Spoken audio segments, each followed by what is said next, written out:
Heureux l'homme qui ne marche pas selon le conseil des méchants, qui ne s'arrête pas sur la voie des pécheurs et qui ne s'assied pas en compagnie des moqueurs, mais qui trouve son plaisir dans la loi de l'Éternel et qui la médite jour et nuit.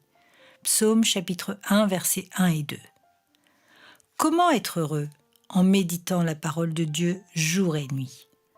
Qui aujourd'hui médite la parole de Dieu jour et nuit? Notre monde moderne, esclave du toujours plus vite et adepte du zapping et de la recette en un clic, cherche des échantillons de chapitres et de versets, trop occupés par le rythme effréné d'une vie mondaine et ivre de tentations modernes.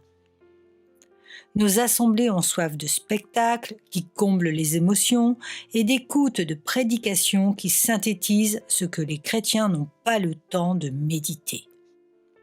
Connaître Dieu a un prix qui ne tient aucun compte de la modernité et de ses nouvelles formes de communication. La parole de Dieu est une marche quotidienne, une étude constante et approfondie, une méditation qui élève notre foi et guide nos pas.